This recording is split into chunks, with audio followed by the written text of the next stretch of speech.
కూడా ఒకటి ఉందని చెప్పేసి పత్రికల్లో రావడం జరిగింది. మనందరం కూడా చూసాం. అన్ని పత్రికలు, ప్రముఖ పత్రికలు, మీడియా ప్రపంచం మొత్తం కూడా చెప్పింది. చాలా సంతోషం.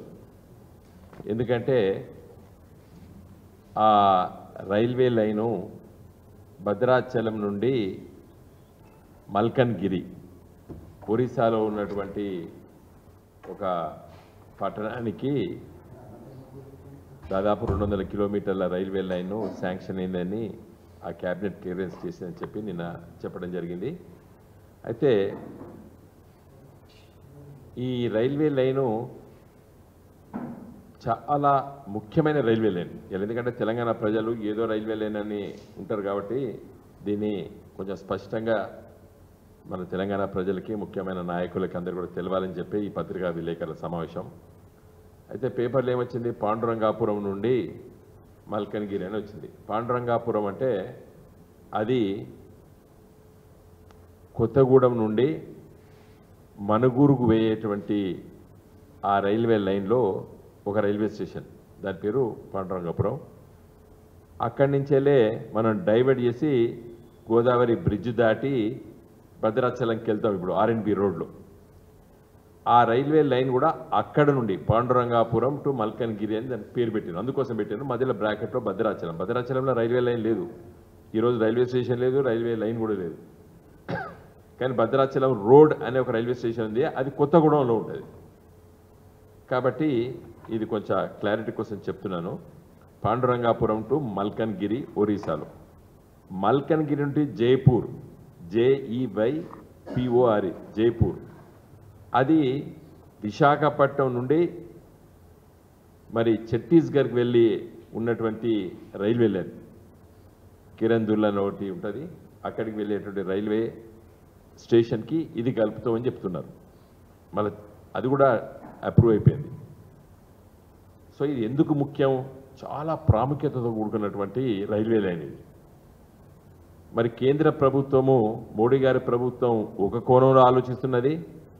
తెలంగాణ ఉద్యమకారులం, గులాబీ జెండా నాయకులం, బయ్యారం ఉక్కు తెలంగాణ హక్కు అని ఆ గనుల దగ్గరికి దాదాపు 200 మోటార్ సైకిల్ వేసుకొని దిండిగల్ రాజేందర్ గారు అప్పుడు అక్కడ నాయకులు, ఎక్కడ ఇల్లందులో ఖమ్మం జిల్లా అధ్యక్షుల పార్టీ వారి నాయకత్వాన నేను అప్పుడు హన్మకొండ ఎంపీని 200 మోటార్ సైకిల్ పోయి తిరిగి ఆ రోజు నా నోటికి వచ్చింది బయ్యారం ఉక్కు తెలంగాణ హక్కు అని ఇచ్చిన. ఎందుకంటే నేను చిన్నప్పుడు విశాఖ ఉక్కు ఆంధ్రుల హక్కు అని ఒక నినాదం ఉండే, కాబట్టి దాన్ని కోరిలేట్ చేసే విధంగా బయ్యారం ఉక్కు తెలంగాణ హక్కు అని ఆ రోజు మరి మేము ఆ మోటార్ సైకిల్ యాత్రలో పట్టిన పత్రికా విలేకరుల ముందు నేను చెప్పడం జరిగింది.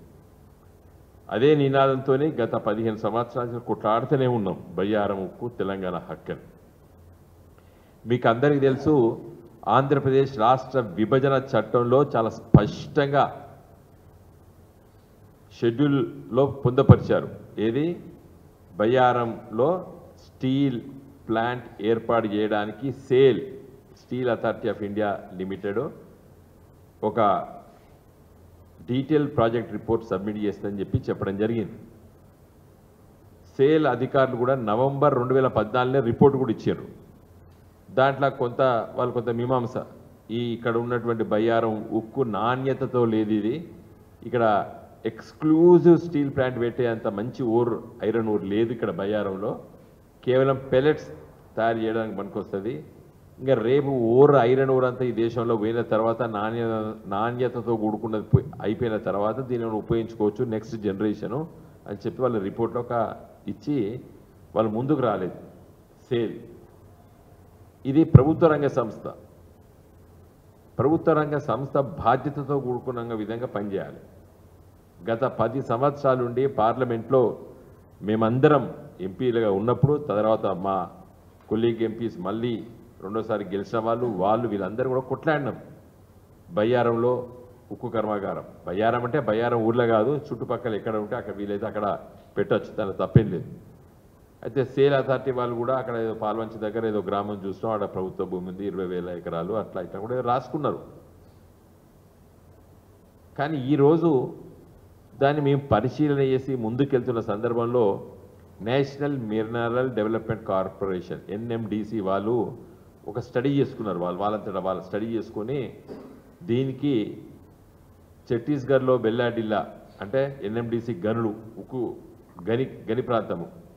ఎన్ఎండిసిఏ అక్కడ ఉక్కు ఐరన్ ఓర్ని తీస్తుంది, ఖనిజ సంపద వేరికి తీసి ఈ దేశంలో ఉన్నటువంటి స్టీల్ ఫ్యాక్టరీస్కి అన్నిటికీ పంచుతుంది, అంటే అమ్ముతుంది. తర్వాత విదేశాలకు కూడా ఎక్స్పోర్ట్ చేస్తుంది ఎన్ఎండిసి. అది దాని హెడ్ క్వార్టర్స్ మన హైదరాబాద్లో ఉన్నది, ఇక్కడ మెహదీపట్నంలో ఉన్నది, పెద్ద బంగ్లా ఉంటుంది అక్కడ మెహదీపట్నంలో ఎన్ఎండిసి. ఆ అధికారులతో కూడా మాట్లాడినాం మేము ఎంపీలుగా ఉన్నప్పుడు, కేసీఆర్ గారు సూచన చేస్తే. అయితే వాళ్ళు ఏం చెప్పినారు, బెల్లాడిల్లా నుండి ఇక్కడ వరకు రైల్వే లైన్ ఉంటే మంచిదండి, మేము విశాఖ ఉక్కుకు ఈ బెల్లాడిల్లా నుంచి వెళ్ళి ఛత్తీస్గఢ్, తర్వాత ఇంతకుముందు చెప్పిన జైపూర్ ఒరిస్సా నుండే విశాఖపట్నం ఉక్కు కర్మాగారానికి పోతుంది. అంతకంటే దగ్గర ఇది ఏది మన బయ్యారం లేదా పాల్మంచ్, ఏదో ఈ ప్రాంతంలో ఎక్కడైతే అక్కడ 150-160 కిలోమీటర్లతో డైరెక్ట్గా లైన్ వస్తుంది. మరి మాకు అట్లా ప్రయత్నం చేయాలి, కానీ అది ఎన్ఎండిసి వల్ల మేము రైల్వే లైన్ మేము వేసుకోము, కేంద్ర ప్రభుత్వం రైల్వే లైన్ వేస్తే మేము మంచిగా మాకు ఈజీ మేము పెడతామన్నట్టు వాళ్ళు సూచనప్రాయంగా ఆ రోజులలో మాటలలో చెప్పారు. అప్పుడే మళ్ళీ మేము డిమాండ్ చేసినాం, ఏది ఆ ప్రాంతాంచెల్లి రైల్వే లైన్ కావాలి. సరే ఏదో ఒకటికి కొంత తిప్పినరు కానీ, బట్ హౌఎవర్ నిన్న కేంద్ర ప్రభుత్వం తీసుకున్నటువంటి రైల్వే లైను అది మంచి రైల్వే లైన్. ఎందుకంటే ఇప్పుడు మన తెలంగాణ రైల్వే స్టేషన్స్ అన్నిటికీ కలిసి వస్తుంది. రేపు పొద్దున మనం ఛత్తీస్గఢ్ ఈ ప్రాంతాలకు పోవాలన్నా, తర్వాత బస్తర్ పోవాలన్నా ఇంకో 5-10 ఏళ్ళకి మంచిగా సికింద్రాబాద్ ఎక్కితే కాజీపేట, డోర్నకల్, కొత్తగూడెం, భద్రాచలం, అట్నుంచి వెళ్ళి మల్కన్గిరి, తర్వాత జైపూర్, మొత్తం ఈ south of Chhattisgarh, south west of ఒరిస్సాకి మొత్తం కూడా మంచి కనెక్షన్ ఉంటుంది. మంచి రైల్వే లైన్ ఇది, అందుకే కృతజ్ఞతలు చెప్తున్నాను నేను. కానీ ఇక్కడ అసలు తిరకాసి ఇలా ప్రెస్ మీట్ పెట్టడానికి అసలు తిరకాసి ఏంటంటే, మీరు ఈ రైల్వే లైన్ వేసి తెలంగాణ నుంచి వెళ్ళి ఖనిజ సంపద కొట్టుకుపోయి మళ్ళీ గుజరాత్ పట్టుకపోతారా అనేది నా భయం. ఎందుకంటానంటే ఇవాళ ఇదే బెల్లడిల్లా, ఇదే జైపూరు, ఛత్తీస్గఢ్, ఒరిస్సా నుండి వచ్చేటువంటి ఖనిజ సంపద విశాఖపట్నం పోయి విశాఖపట్నం స్టీల్ ప్లాంట్కి ఇచ్చి అక్కడి నుంచి వెళ్ళి రైల్వే లైన్ల ద్వారా అటు ఎక్కడ అవసరం ఉంటే అక్కడ ఆ కంపెనీలందరూ మీకు తెలుసు, సేల్ ఒకటి, వైజాగ్ స్టీల్ ఒకటి, ఎన్ఎండిసిది ఒకటి, జిందాల్ ఒకటి, టాటాది ఒకటి, మిట్టల్, అర్సెల్, నిప్పన్, ఇవి పెద్ద పెద్ద ఉక్కు కర్మాగారాలు మన దేశంలో ఉన్నాయి. మరి వీటికి అక్కడి నుంచి విశాఖపట్నం దగ్గర నుంచి వెళ్ళి పంపిస్తారు. కొంత గుజరాత్కు, మహారాష్ట్రలో నాగ్పూర్ దగ్గర ఉంది అది, దానికి ఏం కాదు. కానీ గుజరాత్కు మనం పంపించాలంటే వాళ్ళు ఏం చేస్తారు, విశాఖపట్నం నుంచి ఓడరేవు లోపట బంగాళాఖాతం నుండి, హిందూ సముద్రం నుండి, మళ్ళీ అరేబియన్ మహాసముద్రం నుంచి మళ్ళీ గుజరాత్ దగ్గర తీసుకుపోతారు. కిందికి వెళ్ళి మీదకి ఇట్లా తిరుగుతారు, ఏది సముద్రంలో తీసుకుపోతారు, ఏది ఈ ఖనిజ సంపద. ఇంకా రేపు చక్కగా సీదా తీసుకుపోవచ్చు, ఏది బెల్లడిల్లా, జైపూరు, మల్కన్గిరి, భద్రాచలం రోడ్డు, కొత్తగూడెము, డోర్నకలు, కాజీపేట, వార్ద అట్లా జరపట్టుకపోవచ్చు నాకు. కాబట్టి ఇట్లా కాకుండా మా డిమాండ్ ఏంటంటే, ఆంధ్రప్రదేశ్ రాష్ట్ర విభజన చట్టంలో ఉక్కు కర్మాగారం పెడతామని చెప్పి మీరు తెలంగాణలో ఇలా పెట్టాలి. ఎందుకు పెట్టాలో మీకు క్లుప్తంగా వివరిస్తా. 2017లో ఇదే మోడీ గారి ప్రభుత్వం, మోడీ గారి నాయకత్వాన్ని జాతీయ నేషనల్ స్టీల్ పాలసీ ప్రకటించారు 2017లో. ఇది చాలా ముఖ్యం మిత్రులారా. దాంట్లో ఏం చెప్పారు, ఈరోజు సగటు మనిషి 61 కేజీలు ఇవాళ కన్జ్యూమ్ చేస్తాడు పర్ ఇయర్. అంటే ఇంకా లెక్కేస్తారు, అట్లా మనిషి ఒకటి తింటాడా అది, కానీ పర్ హెడ్ గింత అని లెక్కేస్తారు. వాళ్ళు ఏం చెప్పారు, 2030 వరకు దీన్ని 158 కేజీలు పర్ పర్సన్కు దీన్ని పెంచాలన్నారు. అంటే ఇప్పుడు 61 కేజీలు ఉంటే 158కి పెంచాలి అని అంటే దాదాపు 2.5 టైమ్స్ పెరగాలి. ఇలా స్టీల్ దేశంలో 125 మిలియన్ టన్నులు ఉత్పత్తి అవుతున్నది. దాన్ని దాదాపు వాళ్ళు ఏం చెప్తున్నారంటే దీన్ని 300 మిలియన్ టన్నులు పెంచాలని చెప్పి చెప్తున్నారు. 300 మిలియన్లు అని చెప్తున్నారు. మర్చిపోయండి టైపిస్ట్. 300 మిలియన్ టన్నులు అని చెప్తున్నాడు. కాబట్టి ఇలా చాలా అవసరం ఉంది దేశానికి. ఇప్పుడు ఎంత ఉత్పత్తి అయితే ఇప్పుడు ఎంత చేస్తున్నాం మనం? 125 మిలియన్ టన్నులు పర్ కెపాసిటీ ఉన్నది. దాన్ని 300కి పెంచాలంటున్నాం. కాబట్టి ఇంత సమీపాన ఉన్నటువంటి ఖనిజ సంపద, తెలంగాణలో బయ్యారంలో ఉన్నటువంటి ఖనిజ సంపద నాణ్యతతో లేకున్నప్పటికీ కూడా పెల్లెట్స్ రూపంలో వస్తుంది. అంటే అదొక 10 కిలోలు అది కలిపితే 1 కిలో ఇది కలపచ్చు. నాణ్యత లేనిది అది ప్రపంచవ్యాప్తంగా జరిగే పనే అది. కాబట్టి ఇది పెట్టాలని చెప్పి మేము డిమాండ్ చేస్తున్నాం. ఇంకా ఇలా మనం జపాన్ నుండి, చైనా నుండి స్టీల్ దిగుమతి చేసుకుంటున్నాం. ఇప్పుడు ఇలా వాళ్ళు డిస్ట్రెస్ సేల్ అమ్ముతారు కాబట్టి ఇలా ఇనుము ధర పడిపోయింది. చైనా వాడు ఉత్తరం తీసుకుపోమంటాడు, ఎందుకంటే విపరీతంగా ఉత్పత్తి అయింది అక్కడ. కాబట్టి మనం అక్కడి నుంచి ఇంపోర్ట్ చేస్తున్నాం. ఐరన్ ఓర్ మనం విదేశాలకి దాదాపు 47.8 మిలియన్ టన్నులు పంపితేనే జపాన్ మన విశాఖపట్నం నుండి ఖనిజ సంపద, ఉక్కు ఖనిజ సంపద ఓడరేవు, విశాఖపట్నం ఓడరేవు దాకా చెల్లిపోయి జపాన్ పోతుంది. జపాన్లో తయారైన స్టీల్ మళ్ళీ మనం కొనుక్కుంటారు. ఏదో చిన్నప్పటి నుంచి చదువుకున్నా, ఇప్పటి కూడా గట్లే ఉన్నది. కాబట్టి మన ఎన్ఎండిసి ఇలా చాలా పెద్ద ఈ ఇనుప ఖనిజ సంపదను తీస్తుంది. దాదాపు 46 మిలియన్ టన్నులు చేస్తుంది. ఒరిస్సాలో దేశంలో ఉత్పత్తి అయ్యే దాంట్లో 56% ఒరిస్సాలో లభ్యమవుతున్నది. ఏది? ఈ ఖనిజ సంపద ఇనుము. తర్వాత ఛత్తీస్గఢ్లో. కాబట్టి కర్ణాటకలో మూడే రాష్ట్రాలు, ఒరిస్సా, ఛత్తీస్గఢ్, కర్ణాటక, జార్ఖండ్లో కొంత ఇక్కడే ఉన్నది. కాబట్టి ఇవన్నీ మనకు మంచిగా ఉపయోగపడేటువంటి రైల్వే లైన్ ఇది. ఈ రైల్వేకు అనుసంధానం చేస్తూ బయ్యారం ఉక్కు తెలంగాణ స్టీల్ ప్లాంట్, దాని పేరు పెట్టాలి మనం.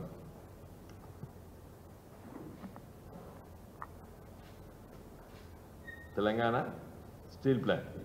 ఇది నేను కాదు, అప్పుడు వాళ్ళు స్టడీ చేసినప్పుడు ఎన్ఎండిసి వాళ్ళు వీళ్ళు తయారు చేసింది. ఇది మీకు అందరికి పంపుతాయి, సాఫ్ట్ కాపీ ఉంది నా దగ్గర. Scope of new steel plant in Telangana. ఇంకా వాళ్ళకి ఎక్కడెక్కడ పెడతాం ఏంది అంతా అప్పుడు స్టడీ చేసిండ్రు. సరే, కొన్ని అవి మంచుకున్నాయి, చెడు ఉన్నాయి, మీకు నేను కొన్ని పంపిస్తాను. వాళ్ళ అభిప్రాయాలు కూడా చెప్పినది ఇట్లా. కాబట్టి అల్టిమేట్గా నేను మిమ్మల్ని కోరేది ఏంటంటే, ఇలా ఇనుప ఖనిజ సంపద ప్రపంచంలో కొద్ది దేశాల్లో ఉంది. బ్రెజిల్, చైనా, ఇండియా, ఇంకోటి దేశం ఉంది. ఈ 4 దేశాలనే ఎక్కువ ఉన్నది. కాబట్టి మనము ఫ్యూచర్ ఆలోచించాలి బాగా. కాబట్టి తెలంగాణ లోపల ఈ పరిశ్రమ తీసుకురావాలి. బీజేపీలు 10 సంవత్సరాల ఈ దేశాన్ని పరిపాలించబట్టి 10 సంవత్సరాల లోపల 10 రూపాయలు ఖర్చు పెట్టిన తెలంగాణ లోపల ఒక భారీ పరిశ్రమ కోసం. ఈ బీజేపీ నాయకులు అడిగితే ఏమంటారు? మేము అంగన్వాడీ స్కూళ్ళకి పైసలు ఇస్తున్నాం, మధ్యాహ్న భోజనానికి పైసలు ఇస్తాను, తర్వాత జాతీయ ఉపాధి హామీకి పథకం పైసలు ఇస్తాను, ఇందిరమ్మ ఆవాస్ యోజనకు పైసలు ఇస్తాను. అవన్నీ నువ్వు ఇచ్చినా ఇయ్యాక తప్పదు. ఎందుకంటే అది కేంద్ర ప్రభుత్వం దగ్గర అవి స్కీమ్స్, అవి రాష్ట్రాల నుండి డబ్బులు పోతాయి, వాటిని మళ్ళీ పంపుతారు మీరు. అది కాదు, ఇంకా ఇప్పుడే కొత్త గవర్నమెంట్ వచ్చిన కొత్తగా మంత్రులు అయినారు కాబట్టి నేను పెద్ద విమర్శిస్తలేను. వీళ్ళు చేయవలసిన పని ఏంటంటే, ఇప్పుడు నేను అడుగుతున్నా కదా, 10 ఏళ్ళల్లో మోడీ గారు 10 రూపాయలు ఖర్చు పెట్టిండా భారీ పరిశ్రమలు తెలంగాణ పెట్టడానికి? మాకు ఒక హక్కుగా ఇచ్చింది పార్లమెంటు. కాజీపేటలో కోచ్ ఫ్యాక్టరీ, తర్వాత బయ్యారం ఉక్కు ఫ్యాక్టరీ, రెండింటిని ఎగనామం పెట్టారు మీరు. ఆ కాజీపేటలో రిపేర్ది అదే చెప్తారు, వీళ్ళకి అర్థం కాదు. అది నేను ఎంపీగా ఉన్నప్పుడు స్టార్ట్ అయింది, అది 2004-2009లో. కాబట్టి ఇవాళ మోడీ గారి ప్రభుత్వం పైన ఒత్తిడి తీసుకురావాలి 8 మంది బీజేపీ ఎంపీలు. మీరు ఉత్తపుణ్యాన్ని గెలవలేదు, మీ మీద ఆశలు పెట్టుకున్నారు ప్రజలు, మమ్మల్ని ఓడగొట్టిండ్రు. మరి మా వంతు చెప్పడానికే మేము ఉంటాం. ఓసారి రేవంత్ రెడ్డి అన్నాడు ఇవన్నీ మాట్లాడతాం బరాబర్ మాట్లాడతాం. మేము ప్రతిపక్ష పాత్ర వహించాలి కదా, ప్రజలకున్న సమస్యలు లేవనెత్తుతాం. మీకు చేత కాకపోతే మళ్ళీ ప్రజలు మమ్మల్ని దీవిస్తే మళ్ళీ మేము వచ్చి చేస్తాం. ఇది ఎన్నిసార్లు సేల్ ఆఫీసు ఢిల్లీలో ఉంటుంది, 10ల సంఖ్యల సార్లు నేను వెళ్ళినా సేల్ ఆఫీస్కి ఆ రిపోర్ట్ రాసేటప్పుడు. దీంట్లో ఉంటుంది, మీరు చూడండి సేల్ రిపోర్ట్ కూడా దీంట్లో ఒక లైన్లో ఉంటుంది.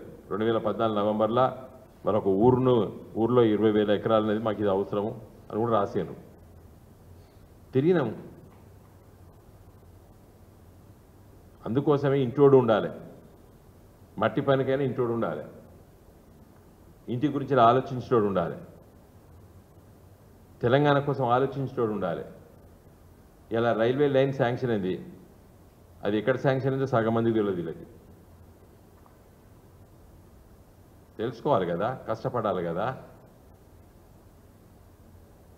ఇవాళ ఈ రైల్వే లైను అక్కడి నుంచి ఖనిజ సంపద తీసుకుపోయి వేరే రాష్ట్రాలకు తీసుకుపోయే రైల్వే లైన్గా ఈరోజు కేంద్ర ప్రభుత్వం ఆలోచించింది, మోడీ గారి ప్రభుత్వం ఆలోచించింది. నేనేం ఆలోచిస్తున్నా, మా పార్టీ గులాబీ జెండా ఆలోచిస్తుంది. ఈ రైల్వే లైన్ మేము డిమాండ్ చేస్తాం. మాకు బెల్లాడిల్లా నుండి మాకు ఖనిజ సంపద తీసుకురాలి, బయ్యారంలో పెట్టడని చెప్పి పెద్ద ప్రదర్శన చేసాం. బయ్యారంలా, ఇల్లందులా పత్రికా విలేకరుల సమావేశం వీళ్ళు ఇంట్లోనే పెట్టిన 10 ఏళ్ల కింద, నేను కొత్తగా ఎంపీ అయిన తర్వాత, హన్మకొండ ఎంపీ అయిన తర్వాత ఆ రోజు డిమాండ్ చేస్తాం మేము. అప్పంచెల్లి చెప్పక సర్వే అయింది. ఆ సర్వే పనులు మంచిగా అయినాయి. నిన్న మోడీ గారు దాన్ని ఆమోదించినందుకు వారికి కృతజ్ఞతలు చెప్తున్నా. కానీ ఇక్కడి కనీస సంపద ఎత్తుకపోవడానికి మాత్రం ఇది ఉపయోగపడదు. ఇది మా తెలంగాణలో పరిశ్రమ పెట్టాలి. ఎక్కడ? ఖమ్మం జిల్లా, అంటే ఇప్పుడు భద్రాద్రి కొత్తగూడెం జిల్లాలో పెట్టాలి. అది బయ్యారం ఉక్కు తెలంగాణ హక్కు. ఆ బయ్యారం దగ్గర కూడా ల్యాండ్ ఉంటే, అవైలబిలిటీ ఉంటే అక్కడ, కాకపోతే పక్క, ఎందుకంటే అంత పెద్ద ఫ్యాక్టరీస్ ఉన్నప్పుడు అటు ఇటు జరుగుతూ ఉంటాయి. అవి పెద్ద ఇష్యూ కాదు మాకు. దీంట్లో ఎంతది పెట్టాలంటే 3 మిలియన్ టన్స్ ఉత్పత్తిని పెడతామని చెప్పి వాళ్ళు ఆలోచన చేశారు. 4,000 మంది డైరెక్ట్ ఎంప్లాయ్మెంట్ ఉంటారు, 10,000 మంది ఇండైరెక్ట్ ఎంప్లాయ్మెంట్ ఉంటారు ఈ పరిశ్రమ వస్తే. కాబట్టి తెలంగాణ గ్రామీణ ప్రాంతాల్లో, ముఖ్యంగా గిరిజన ప్రాంతాలు, నిన్న ఆదివాసీ దినోత్సవం జరిగింది. దాదాపు 10 కోట్ల జనాభా ఈ దేశంలో ఉంటే ఇప్పటికే 60% మంది వాళ్ళని రీహాబిలిటేషన్ పేరిట అటు ఇటు వాళ్ళు ఉన్న ప్రాంతాల నుండి తరిమి కొట్టింది ఆదివాసుల్ని. 2011 జనాభా లెక్కల ప్రకారంగా 10 కోట్ల పైచిలుకున్నారు జనాభా, అంతకంటే ఎక్కువ ఉంటారు జనాభా. మరి ఈరోజు ఇలాంటి పరిశ్రమలు వస్తే అట్లీస్ట్ వాళ్ళకి ఎంప్లాయ్మెంట్ దొరుకుతుంది. అది మారుమూల ప్రాంతం, తెలంగాణలో most backward area Bhadradri Kothagudem జిల్లా. కాబట్టి నేను రైల్వే లైన్కి అనుసంధానంగా వెంటనే మోడీ గారు బయ్యారం ఉక్కు కర్మాగారాన్ని సేల్ ద్వారా కానీ, లేకపోతే ఒక స్పెషల్ పర్పస్ వెహికల్ ఎస్పీవి అంటారు, అంటే 2-3 కంపెనీలను తయారు చేసి ఒక ఫ్లోట్ చేస్తారు. ఎట్లయితే వైజాగ్ స్టీల్ లాగా వచ్చిందో, రాష్ట్రీయ ఇస్పాత్ నిగమ్ అని ఒకటి ఉంటుంది, అది కేంద్ర ప్రభుత్వ సంస్థ. సేల్, ఇలాంటి 2-3 కలిపి ఇది వెంటనే ఏర్పాటు చేస్తే దీనికి చాలా మంచి అవకాశాలు అని చెప్పి ఆ రోజు సేల్ ఎన్ఎండిసి అధికారులు నాకు చెప్పారు. ఏంటంటే తెలుసా, నీళ్లు బ్రహ్మాండంగా గోదావరి నీళ్లు ఉంటాయి, అక్కడ పుష్కలంగా ఉంటాయి. కిన్నెరసాని పక్కకే పోతుంది. తర్వాత దీనికి మరి ఆ బ్లాస్ట్ ఫర్నెస్లో దాంట్లో దీంట్లో కుకింగ్ కోక్ అంటారు, అది వేరేది. అంటే అది మన సింగరేణి బొగ్గు కాదు, దానికి విదేశాలు దొరికే బొగ్గు తీసుకురావాలి. మచిలీపట్నం, కాకినాడ 2 సీపోర్ట్లు ఉంటాయి, చాలా దగ్గర. అంటే the most viable project steel factory ఇది ఉన్నదంటే అది భద్రాద్రి కొత్తగూడెం జిల్లాలో బయ్యారంలో. మంచి డోలమేట్ కూడా ఉన్నది పక్కకు, దానిలో కలుపుతారు. మన తెలంగాణలో ఉన్నది, అక్కడిక్కడ ఉన్నాయి, బయ్యారం పక్కకే ఉన్నాయి. కాబట్టి దయచేసి పత్రికా మిత్రులు నేను కోరేది ఏంటంటే, మీరు దీని కొంత